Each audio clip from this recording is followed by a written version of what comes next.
Okay, welcome everyone. Welcome to the 24Good webinar series by Digital Frontiers. My name is Tariro, Nyimo, and I am Head of Stakeholder Engagement and Fundraising at Digital Frontiers. We are going through a session of webinars around 24Good. Now, 24Good is a multi-stakeholder movement started by Digital Frontiers, recently launched by Digital Frontiers, which aims to direct at least 20% of all future jobs towards Sustainable Development Goals innovations. Now, these jobs are not only complying with decent jobs or green jobs frameworks, but they're also dedicated to solving the world's most pressing issues, right? The most challenging issues.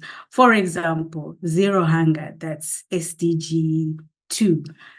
Good health, that's SDG 3. Affordable and clean energy, that's SDG 7. So at Digital Frontiers, right now we've launched Frontier seminars around agri-innovation, and this webinar is going to be focusing on stimulating job creation, creating ecosystems around agri-innovations with the focus on the status of women. So I'm joined today by my colleagues and special panelists with a special keynote from Nachilala and Nkombo, and I would like to pass on to them to briefly introduce themselves, and then we take it forward. So I'll start with you, Nachilala. Please introduce yourself. Thank you so much, Tariro, and good afternoon, everyone. My name is Nachilala Nkombo. I am part of the Malabo Montpellier panel, which I'll share a little bit more about what it does in my speech. And I'm also a co-founder for an impact-driven women's organization in Zambia called Women Leaders for Climate Action. So we focus on developing scalable responses to the challenge of climate change. I have been committed to the sustainable development of Africa for the last 20 years, having had the privilege of working in the South, the East, and the West of Africa. I've also been involved around food systems. I've been involved around innovation, as well as policy reforms in the different roles and capacities that I've held. So it's really a privilege and a pleasure to be here this afternoon. Thank you very much, Nachilala. It's so great to have you here. My next panelist is Tolulope Babajide. Please introduce yourself. Thank you, Tariro. Good afternoon to everyone, depending on where you're joining us from. My name is Tolulope Babajide. I'm Nigerian, and I'm the Gender Network Manager at FSD Africa, where I focus on women's economic empowerment, working with lot of institutions to mainstream gender into their programming. And I cover a lot of thematic areas: agricultural livelihoods, climate finance, sustainable finance, digital financial services. And at the core of what I do is to ensure that we have more women that have access to financial services, but not just access, but also being able to use financial services to improve their lives and their livelihoods. And it's really a great honor to be here today alongside with my panelists, the other panelists, as well as Tariro. Thank you very much. Thank you, Tolu. And last but not least, we have Tiwonge Gondwe, who will be representing our, the community of women on the ground. So Tiwonge, please introduce yourself. Thank you, and welcome all. Do you hear me? Yes, we do. Go ahead. Okay, fine. My name is Tiwonge Gondwe. I'm a smallholder woman farmer from the northern part of Malawi. I'm also a member of the African Kilimanjaro Women Farmers Forum. This is a platform, a movement which women, we mobilize ourselves across Africa to demand our land rights. And we came up with a chart of demands, and this chart of demands was presented to AU in 2016.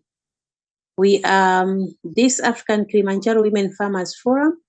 It has a regional borders like the East African countries, West African countries, and the SADC countries. And I'm representing the SADC. I'm the chairperson for the SADC countries. And in progressing of the mobilization, and as of now, we are in a process of mobilizing the North Regional Bloc. This charter is an advocacy document. And when I heard about the Agrifood system, yes, I said, yes, here we are as farmers, we are the contributors of the food in the continent. We are the feeders of nation. Without a woman, no food on the table. And if there's no food on the table, there's no a continent. There can be no a continent without food. So that's me, a smallholder women farmer, and a member of the African Kilimanjaro Women Farmers Forum. And maybe some could want to know what is why Kilimanjaro. It is called African Kilimanjaro Women Farmers Forum because in 2016 we had an iconic event at the foot of Kilimanjaro where women climbed the mount of Kilimanjaro as a symbolic event, and we were demanding and we were raising our voices on land access and ownership. And what we need is security tenure of our land. And what we need is protection of our indigenous foods and seeds because it is our identity as Africans. Yeah, over to you. Thank you. Thank you, Tiwonge. Now, I'm already excited about this session. I think as women, we know a lot about farming. We've come from families where there's smallholder farming or subsistence farming. But now we're looking at the future and what the future holds for us as women. And what's been happening, the trends that are happening in terms of being employed in agriculture or in food systems, or participating in the value chain. And as we move towards more innovative, sustainable farming methodologies or mechanisms, we don't want to be left behind, both women and youth, which are considered vulnerable groups. I think there's and I always repeat this statistic that it says 85% of all of jobs that are coming into 2030 are not yet known. They're not even invented yet. And this is our opportunity, or this is what 24Good stands for, that we want to mobilize the creation of those jobs towards solving the world's greatest challenges, which includes food systems. I am going to ask Nachilala to give us opening remarks, to paint the context, to tell us what's been done, especially from the Malabo Montpellier committee. I hope I didn't mess up that word again. But yeah, over to you, Nachilala. Well, thank you so much, Tariro, and thank you to the great Digital Frontiers team for asking me on behalf of Malabo Montpellier panel and also the women leaders for climate action to give a keynote address as part of the ongoing 24Good series. And it's in particular on this very important topic of empowering women in food systems and leveraging innovations for job creation. This is a topic that excites me a lot because I believe applying innovation across the agriculture value chain would single-handedly turbocharge 17 SDGs by the deadline.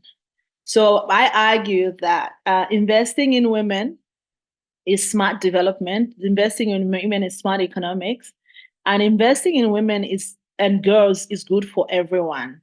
So now coming back to the food system, according to the Food and Agriculture Organization, the agriculture sector alone employs 27% of the global workforce. In 2021, the absolute number was estimated at 873 million people. Again, this is what I'm saying, investing in agriculture and investing in women is smart development. Women take up a huge chunk of this workforce, constituting about 43% of the global agriculture labor force. So without the 43% of the women employed in agriculture, we cannot have the level of global agriculture output that we have. When coming back home to Africa, 2/3 of the women in Africa are employed in agri-food systems in different roles, as food producers, as agro-dealers, as processors, as distributors, traders, and mere employees. We're living in a context where globally and agriculture in particular has been threatened by climate change. According to the Brookings Institute, investing in girls' education increases the resilience of a country, of her country, by 3.2 points.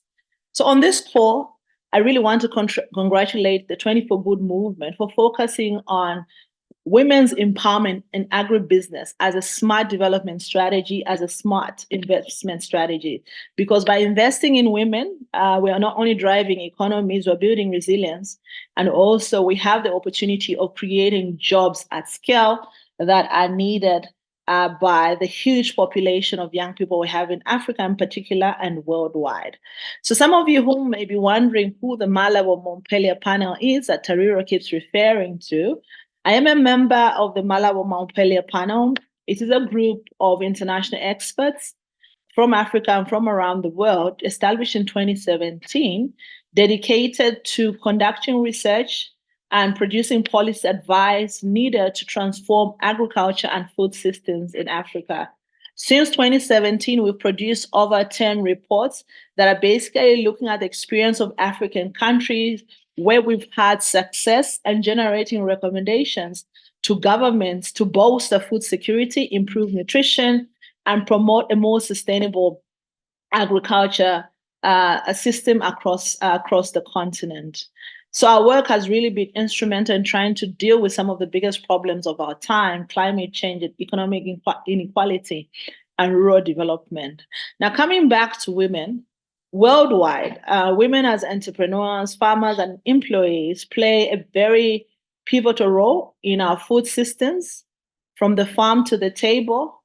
Often they anchor rural production, rural economics, and trade. Women are literally involved in all stages of the food system.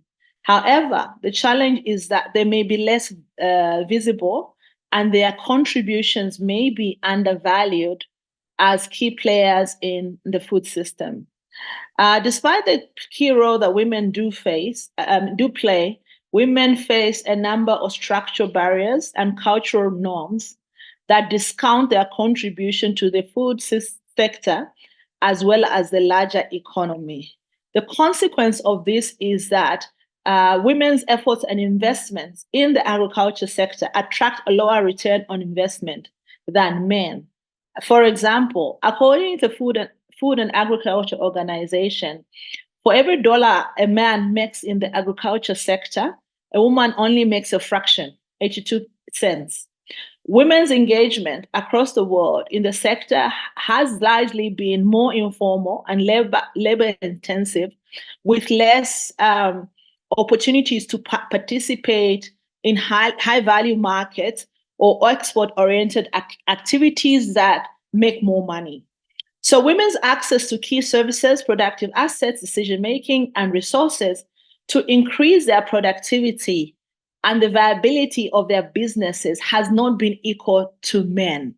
And that has been the problem. It hasn't just undermined the empowerment of women, it has undermined the development of the whole continent and also of the whole globe. So what do we need to do?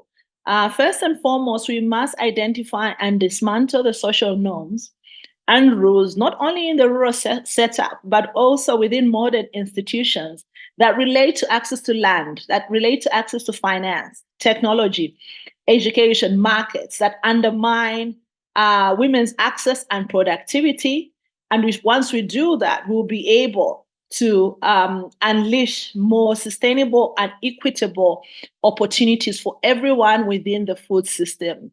This is what our reports, as the Malabo Montpellier panel, in particular, I'll bring your attention to 2 reports called Bridging the Gap, and was looking at policy innovations to put women at the center of the food systems.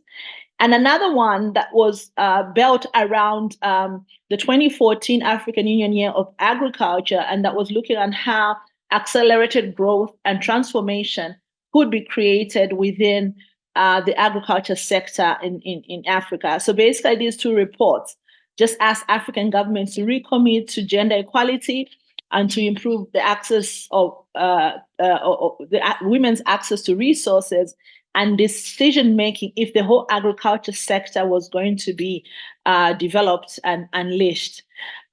Securing these opportunities for women at the farm level, at the enterprise level, and also at the national level, at the macro level, is crucial for women farmers and entrepreneurs in the food system to thrive and build resilience. We know, and evidence is there, that in addition to these barriers women face, women in communities facing external shocks, such as conflict, COVID-19, or climate change, you find that women carry a large part of these costs. And therefore, this further expands the gender gaps that we see within the agriculture sector.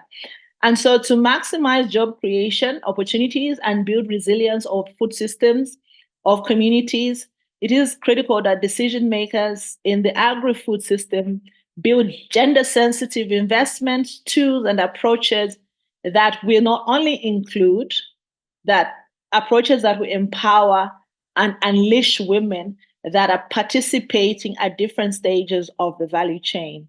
On the political front, public policies and investment based on the 2014 African Union Heads of States Declaration to transform agriculture, where success in women's empowerment has been recorded, have the following attributes. They focus on gender equality. They have concrete programs supporting women farmers, such as our sister from Malawi.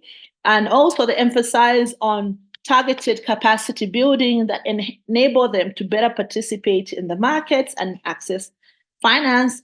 They look at inclusive services and also promote monitoring and accountability. Of all the African countries, Togo, Ethiopia, Rwanda, and Ghana seem to stand out in terms of taking deliberate and systematic approaches to include and empower farmers within the agriculture sector. I want to end the first part of my intervention by just saying that globally, the issues around accountability for the empowerment of women has been limited by unavailability of sex disaggregated data on how men and women are accessing resources, opportunities, and markets. And therefore, this has further undermined the design of effective intervention, the raising of the visibility of women's contribution within the agri-food systems, and also tracking the genuine empowerment of women. Later on in the conversation, I look forward to sharing a few examples or insights in terms of what has been done in Zambia and other African countries on scaling up the inclusion and the empowerment of women within our agri-food systems that could create more opportunities for everyone. Thank you very much. Thank you so much, Nachilala. I think you gave us quite a lot of nuggets there, and I'd like my other colleagues, my panelists, to also weigh in. And I'll start with you, Tiwonge, to really bring out that women voice. Now, Nachilala said a lot of things. You know, she painted a picture that agriculture is a sector that women play a lot in. She said 66% of all players, of all employment within agriculture in Africa is held by women. She also talked about social norms and how that holds us back. She talked about access to resources, that's land, equipment, finance.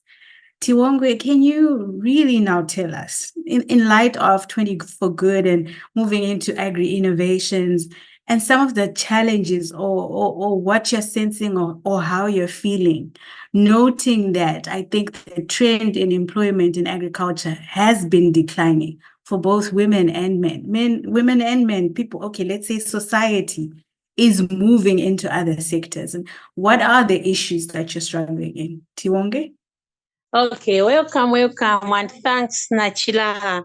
And Nachilala has alluded more of what I was trying to say, but I'll just add some more information on it. When we talk of transforming agri-food system, the first question comes to my mind is a rural woman, smallholder farmer understand about the transformation of agri-food system and how she can contribute? How is the gender equality and women's economic empowerment strategies addressing the challenges women face in the agri-food system at rural area? I'll give example of a science or scientific versus indigenous knowledge.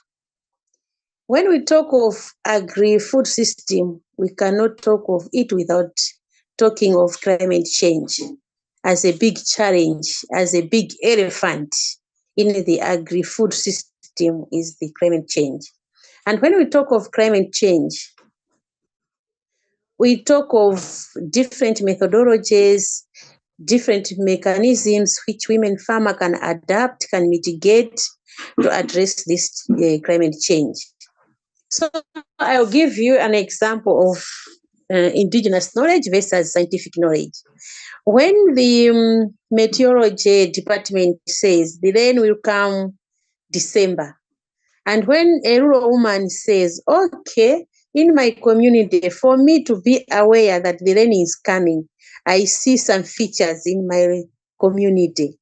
For example, I see the mountains being, the trees being green. I could notice that the rain is coming. And I prepare myself. The very best example is the example which I did this year, is that I started planting my crops while other people saying the rains are not coming because the meteorology has said as it will come, I can say second week December, and you plant. And indigenous knowledge plants early December. You could find that the indigenous knowledge, sometimes it works. So on climate change as a big elephant, we need to balance indigenous knowledge and scientific knowledge to adapt to mitigate climate change. As one of the big challenges in the agri-food system, because when there's a lot of shocks, when there's drought, that means there will be low productivity of our food in our areas or in our country. The other challenge is gender-based violence. I and my husband, we are all going to the field doing agriculture work. You could find out that my husband, after coming back from the field, he will be at the veranda waiting for me, cooking the food again, preparing everything for the family to eat. That means a lot of the workload is done by women in the agri-food system. When we talk of production, then when we come to market, you could find out that it's the man who is going to the market because of our social, traditional beliefs. And when we talk of the money now, who is in control of that money? Who is owning that money? We could find out it's the man who is owning that money. But when we were going to the field, it was all of us going to the field. And I, as a woman, I worked very hard. The workload is huge for me. the other challenge is limited access to education, as Nachilala said. When we talk of agriculture, in primary school, we're learning agriculture, in secondary agriculture, in tertiary agriculture. But the question is, when someone is from tertiary level doing agriculture, whether on nutrition, whether on seeds, whether on livestock, does he or she practice the same agriculture? You could find out that from the college you venture into white collar jobs because agriculture is not sexy. So when we talk of education, the education should be formal and informal because the women are not, a lot of women are not educated that they can follow the techniques, the modern techniques, the mechanization techniques, they can follow that they can't. So we need to have education, both formal and informal, so that every woman, whether educated or not educated, can follow the techniques or the methodologies in agriculture, so that by the end of the day, she can have adequate food. And when we say education, we mean we combine the technology, we combine the market, we combine the trainings, because it is a system, it is an agri-food system. So in all of them, in all of the processes, it should be formal and informal education so that everyone should understand. Just to add on land ownership, another big challenge which women face is on land ownership. You could agree with me that I give example of Malawi. Malawi, we have the patrilineal and matrilineal society. But when we talk of land, both areas, women don't have land ownership. So when we talk of land ownership, we talk of land security tenure. And if you are the one owning that particular land, you can be the one making decisions on that particular land.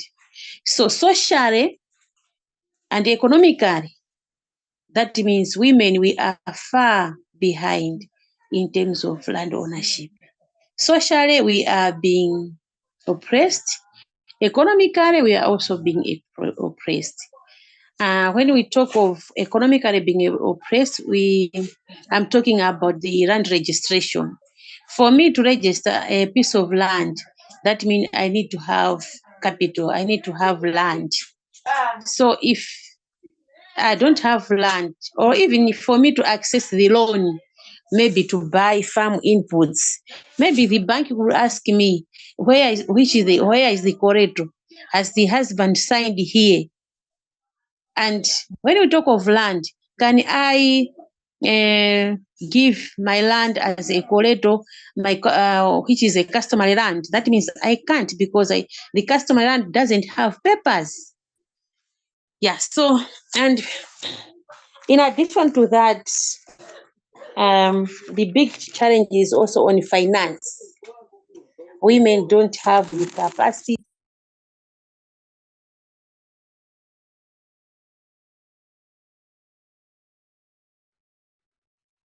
Tiwonge, I think we lost you there. Can you hear me? Yes, I'm hearing you. All right. Okay, so you've already said such a lot and given us a lot of information regarding how some of the challenges that women are facing who are employed in agriculture.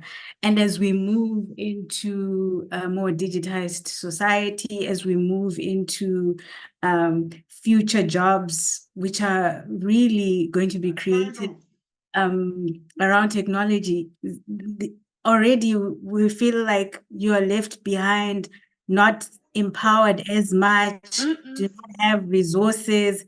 And it looks like a mammoth task for us to even try and and tackle. So I wanted to hear from Tolu, if you give me this chance to Tolu. Tolu is a gender expert. We've heard from Nachilala, and she painted an international and African scene of what the issues are. And we've heard on the ground, Tiwonge, about you raising the voice of the women on the ground and what they are facing and how they are feeling. Tolu, I wanted you to come in here and Okay. give us that balance. What do you see in terms of gender inclusion and looking into the future and creating jobs within agriculture for women?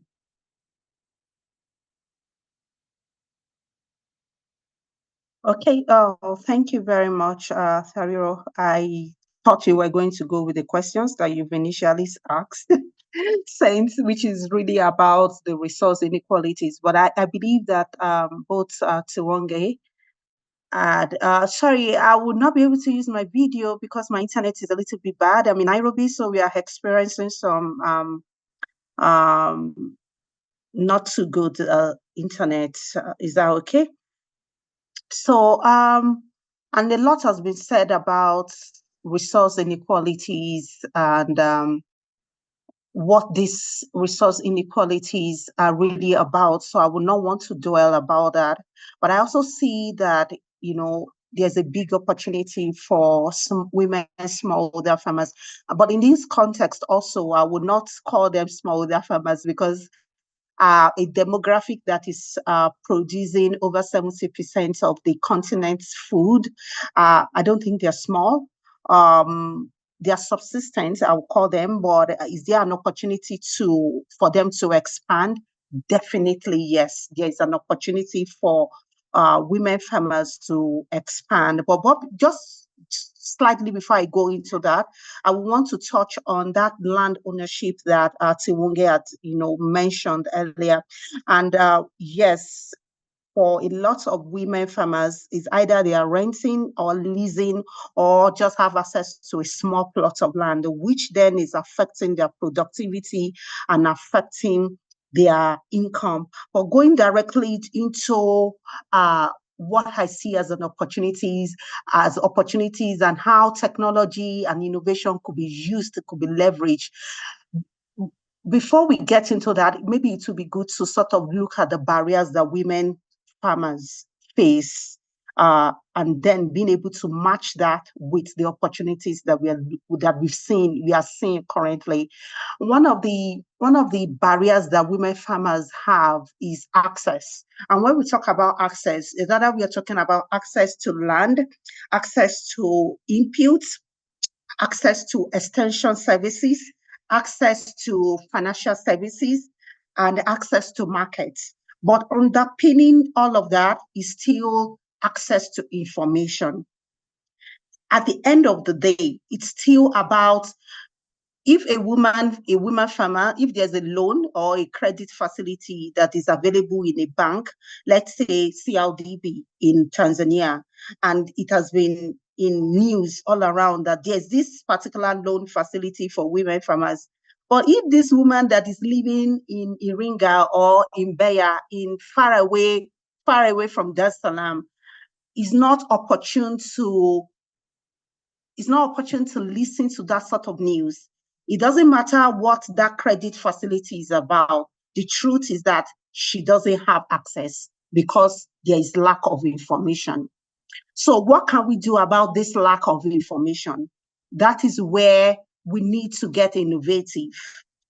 Why it is good that we want to digitize, we want to get smartphones into the hands of women farmers. We want to get basic feature phones into the hands of women.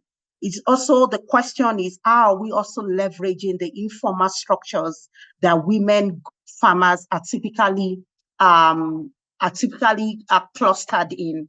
So the question is, can we channel this digitization or this innovation through the informal groups? And that takes me directly to the saving groups, to village VSLAs, to cooperatives.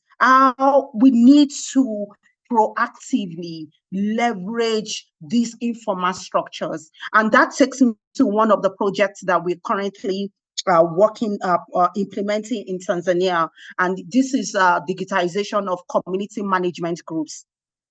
So what we are doing is to ensure that we are working with financial institutions, not just financial institutions, we're also working with MNOs, that is mobile network operators, to be able to digitize the transactions of the women within these saving groups. And it has to be gradual. It's not innovation itself. Should not be very disruptive when it comes to women smallholder farmers or even men smallholder farmers. It has to be gradual. It has to be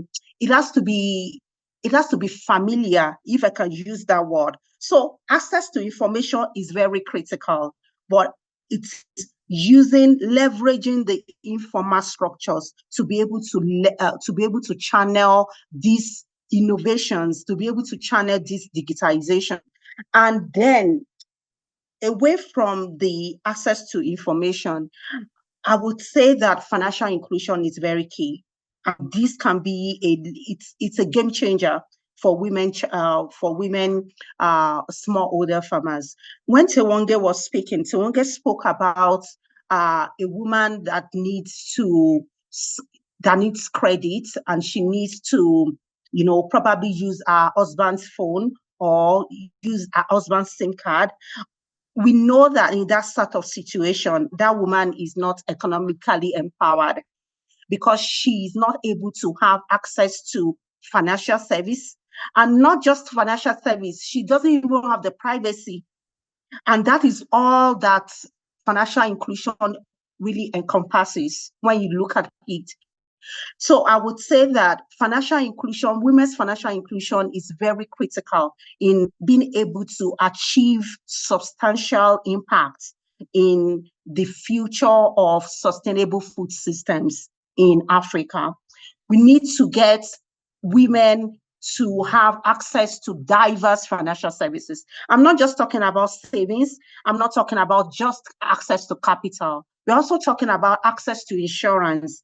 Nachilala was talking about, I think she mentioned something around Zambia. And Zambia is facing the largest drought. And the question is, what is happening to all the women farmers within this demographic, within this population? What are they doing now? Before the drought came, I believe that a lot of them would have planted.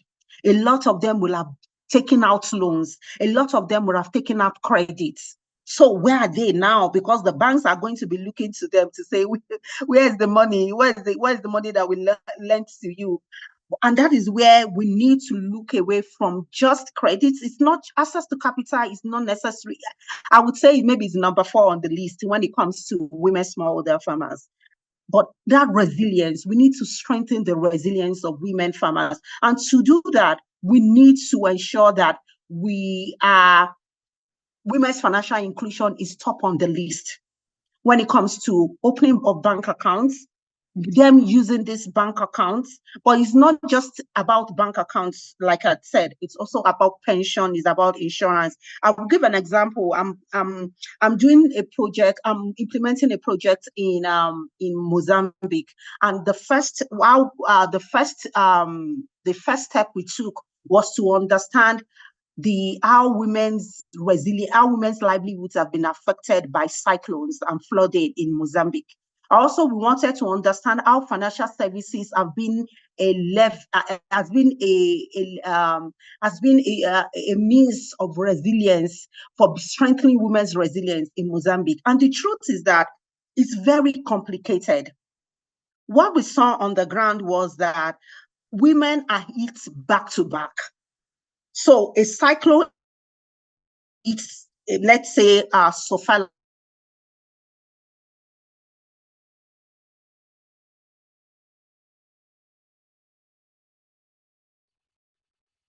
And Tolu? Okay, I think Tolu has been talking about Sofala, that is a province in Mozambique. It's also, sorry? Go ahead, you go a bit. Tolu, go ahead. Go ahead, Toru. Okay, so we're talking about they're also having health challenges. On top of that, is also gender-based violence. So what can you do in that kind of situation? Number, I would, like I said before, women's financial inclusion is very important, but it has to be contextualized. It has to be so customized to the needs of the women. The fact that, oh, the whole of Mozambique is facing, maybe cyclones or flooding, does not mean that all the women in that country, they are going to be needing the same sort of financial service or products. So the contextualization of products is very important in being able to ensure that women, smallholder farmers, not small, women farmers, I would say, are able to transition from the subsistence to higher productivity and higher incomes. And also, included in the financial inclusion, of course, we have mobile payment systems, we have micro insurance, we have microcredit. But I want to touch on something which is very important, which I've seen as a major barrier to women farmers, is access to markets. We don't talk about it as often as we talk about access to capital. I'll probably say we talk so much about access to capital, neglecting access to markets. It doesn't really matter how much a woman gets from a bank or gets from a facility. If she does not have a ready, if she does not have a market that can accommodate the product that she's getting from that farmland, then she's not going to be able to have that income, that increased income. She's not going to be able to have that, even though productivity has increased. But what about our income? Most of the time, we focus so much on productivity that we neglect the income. And that is where the market comes in. What are we going to do about the market? And I'm going to give an example again. I'm working with women in the seaweed value chain. And, being there with them, speaking with them, and women are at every stage within this value chain. And they said they also testified that they've gotten access to capital. But you see, access to market is the biggest problem, is the biggest challenge that they have. Number one, the market is very fragmented.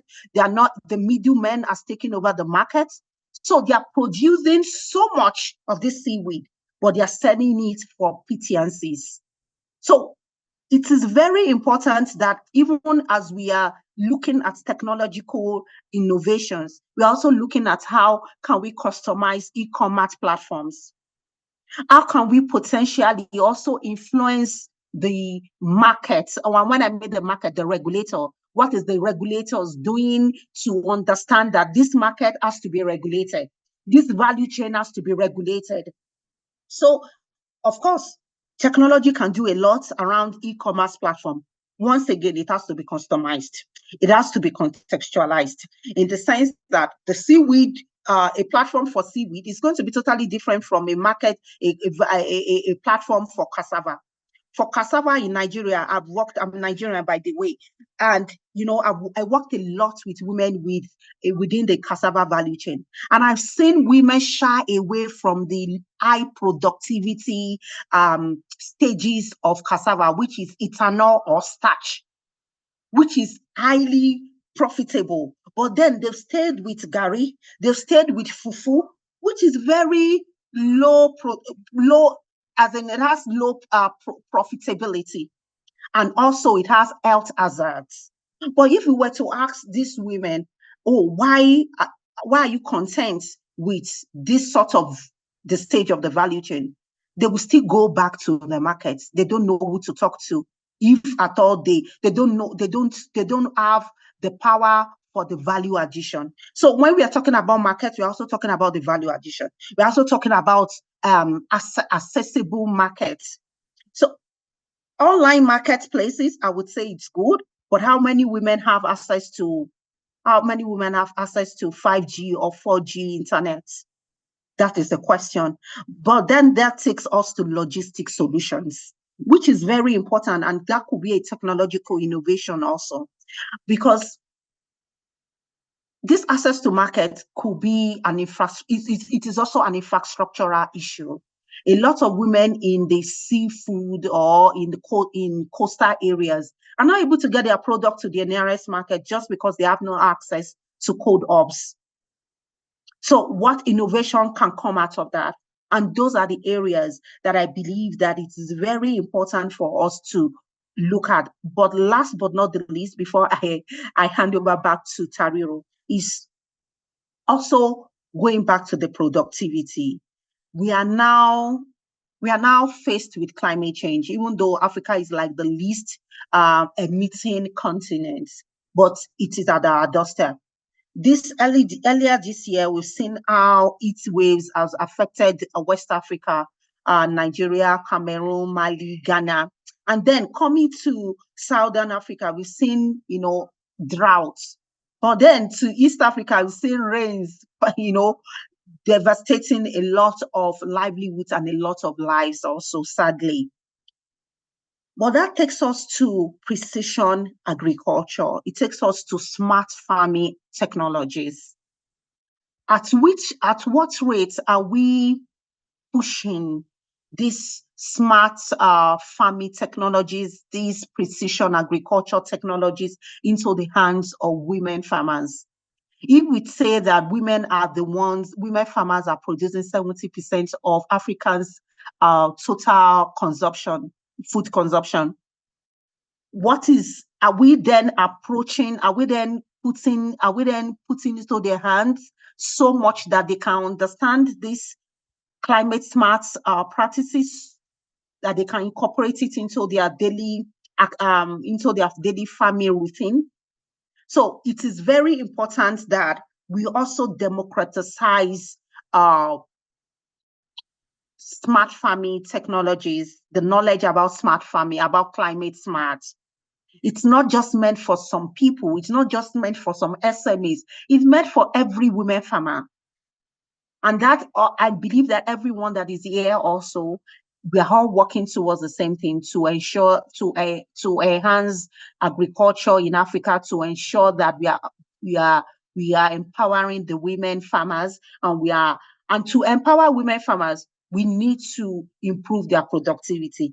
And one way to do that is through the climate smart practices, democratizing it, making sure that we are using technology. Is it on their basic feature phone? So there's this organization in Nigeria called Precision, in fact, it's called Precision Agriculture, Agriculture Development PAD. And what they do is working with various stakeholders, but in putting together language-based extension services. Whereas that even if I'm an Hausa woman in Nigeria and I'm planting rice, all I need to do is to press star something, and then I can listen to, oh, this is when to plant, this is when not to plant, oh, this is the kind of soil, how do you do soil testing? All of that is very important. But at this point, I think I will stop.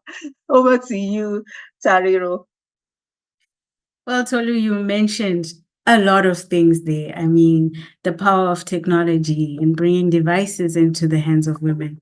You also talked about building resilience for climate change and how technology can help.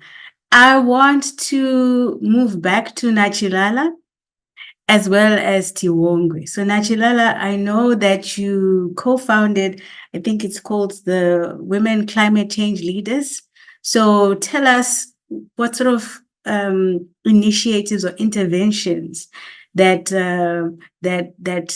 institution brings in the light of trying to help women in food systems be empowered and get jobs and participate in sustainable agriculture that will move them into the system. And then Tiwonge, I want you to you talked about indigenous knowledge initially, and then Tolu talked about skills and sustainable farming, precision farming, I think she called it, precision agriculture. Can you comment on that? To what extent are you being trained, or do you have skills for this, or is the indigenous knowledge part of this sustainable farming? technologies that Tolu was talking about. So I'll start with Nachilala. Okay, thank you so much, Tariro. So maybe just to correct the name of the organization I represent, it's called Women Leaders for Climate Action. So we were set up in 2022. It's an impact-driven network of women leaders coming from different industries in Zambia who share a commitment to develop together finance solutions for scaling responses to climate change, the elephant in the room, by making sure that we are able to build resilience of women-led businesses, including farmers, of communities, as well as of ecosystems, where women draw some resources for them to draw their economic activity. So if you look at farming, it's land, it's water, and so on. So we don't try to duplicate the good work that others are doing to fight climate change. We try to find maybe some big solutions, scalable solutions, which on our own we cannot do. So what have we been doing? First, we have been supporting women entrepreneurs and women farmers with knowledge in terms of responding to the climate challenge. We've also created platforms for women. I think Tolu talked about incomes beyond productivity to try and get women businesses in front of investors so that they're able to access financing. We've also supported women in terms of really strengthening their capacity to present themselves in readiness for investment. But beyond that, our membership has been involved in different activities. So some of our members are looking into maybe copying what Tanzania did in terms of issuing a gender bond. So a gender bond is an instrument that facilitates a mobilization of large-scale resources to try and respond to the needs of women entrepreneurs, but also to address issues of gender inequality. I should also say that some of our women members, such as WeCap, are also looking at how the venture capital industry can have more gender-sensitive lenses when they're looking at offering financial solutions to women impacted by climate change. So again, this particular member called WeCap looks at ways in which it can connect women entrepreneurs who need financing for growth and financing to build resilience to climate change to better position themselves. So they work on the side of the women entrepreneurs and on the side of the investors so that they can become maybe more gender sensitive in terms of their tools and approaches. Another member of Women Leaders is called WEAC, which stands for Women's Entrepreneurial Access Center in Zambia. It really focuses on helping women-led businesses, including farmers, to formalize so that they're able to position themselves to access financial resources in particular, and also so that they can come together for them to get business development support. So WEAC, again, has supported 680 startups. In most of the African countries, the least support that is there is towards small businesses that are starting. Those with money want to support a business that's been in existence in 5 years. How many of those are truly women-led? How many of those are truly local and indigenous? We've also connected with other exciting youth-led social enterprises that are facilitating training for farmers, that are facilitating information. I think Tolu talked about information. So one of them is called AgriPredict. So it uses the mobile phone network to deliver tailored information to farmers about the weather, about pests, about a range of extension knowledge about markets. So in terms of trying to sort of reduce the barrier to services, this AgriPredict has deployed technology to try and make certain services available to farmers that are in the remote rural areas, provided they've got a phone, to the farmers perhaps that are living closer to the urban centers. There's another youth-led organization called Hematon. So Hematon Agri Services deals with 3 or 4 components to try and create an ecosystem for success for farmers. So they facilitate financial literacy. So they help the farmers with the basics of keeping the records around their expenses, around their production, around their management decisions, so that should they look for some financing in future, they have some of that in order. They help them with business development. They also help them participate in contract farming, so where they secure the market side. They're growing for a market. They're growing for an agreed price. They're not just growing from the air. So I think these are some of the interventions that have tried to respond to the needs of women, to support them, grow their enterprises, but also participate in more high value activities, and also build their resilience. I believe that while there are these efforts happening, I think there's opportunity to scale up some of the things that are working. And again, Digital Frontiers, probably this could be your role to see how we in Zambia can learn from the good things happening in Kenya, Tanzania, and Nigeria. And we from Zambia can share some of the things that are working in our context. And again, I just want to end by saying enabling and empowering women in the agri value chain is really smart development, because it's not just good for women, it just expands the economy. It also creates more opportunities for everyone. Thank you very much. Thank you, Nachilala. Such a lot that you say there, but we've run out of time. And I want Tiwonge to have a last say. And Tiwonge, you asked about keeping in touch with fellow panelists. We are the 24Good movement. We are already participating in that initiative, in that intervention. So I talked about the Frontier seminar that is currently going on, where we've got experts who are coming together and building that body of knowledge to say that we can create new jobs that are solving the world's greatest challenges, including agriculture. These are 24Good jobs, and they're building that body of knowledge. Is it something that we can do? What are the issues? Which are the jobs that we can create?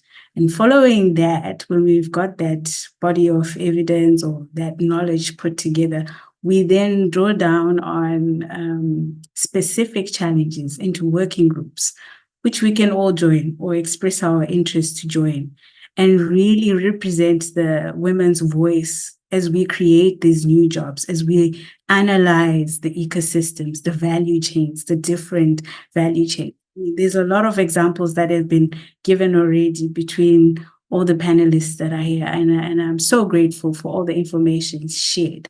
Now, Tiwonge, I want you to close out and give us that woman's voice, woman on the ground voice. And my question that I asked was specific to knowledge and skills. As we move into sustainable farming, we now use technology. And remember, my next webinar will be on digital public infrastructure and how that is supposed to positively impact society, including women and youth, and how that's how that is affecting agriculture. Tolu talked about access to markets. Now, if you have a device that tells you who wants to buy, and Tolu talked about e-commerce, and I think there was a comment on e-commerce, and I think Nachilala weighed in as well. All of this can be done using digital public infrastructure successfully and help farmers, including women farmers, really have that access to markets, access to capital, and improve their lives. Tiwonge, talk about the skills for such a way of participating in the agri value chain and how that affects you, and if you are ready. Okay, fine. On what type of skills and knowledge do women and youth need? For me, I can say we need leadership skills, and women and youth in rural areas need education. And due to cultural, social, and economic barriers, we are saying we need education and trainings in agriculture practices, financial management, and entrepreneurship, because this can help women increase their productivity, income, and leadership, and also leadership skills will help in mobilizing and organizing more women to take part in agriculture and to take part in the new technology which is there. And we also need securing land tenure. We also the knowledge and the skills. We also need financial services. We are saying we need financial services because if financial services are being provided, and these, I mean the financial services which are tailored to women's needs, and they are promoting, and we also need like the use of technology so that we can reduce workload and improve on resilient to climate change. If we really use technology, we are in agreement to say technology is the best because we are tired of the hoe. And when you are using a hoe, you can't go long. But if you move with new technology and mechanization, you can improve productivity. You can improve. You can you can make job employment. Also, you can make the mechanization improves also the economic status of the woman. And finally, as I said, we also need like finance management and skills development for women, because a woman needs to know how much am I investing, how much will I get by the end of the product, and how much is the interest for me, because we should move from subsistence farming to commercial farming, as Nachilala said. Because when we talk of the post-Malabo, when we talk of the agriculture budget, yes, the policy is there, which says 10% of agriculture budget should go to 10% of the national budget should go to agriculture budget. But when we look at the GDP, you could find we are still there at the 6% GDP. That means food system is there. There's 10 years down the line since the Maputo or Malabo. But when we talk of production, we are still at a very low base. And finally, access to market, as Nachilala said. We need skills to how should I get the market when the country is saying there's an export ban. My products really going to survive if I'm not exporting? Which products should I export and which should I not export? So we really need access to market. And when I said I'm a farmer, I'm growing maize. Do I have the market to my maize, or I just grow to say whosoever will come? So that means as a farmer, you are not competent, but a good farmer should know who are my markets of my products, where, when, and how much do those markets need. Thank you very much. Thank you, Tiwonge, and thank you to the panel, Nachilala, Tolu, and Tiwonge, for such a great session. It's been great. We have run out of time. We're over time. Thank you for joining the 20for Good movement. We look forward to more of these. We look forward to working together. And thank you to those who've participated. For now, we say goodbye. Thank you so much. Goodbye.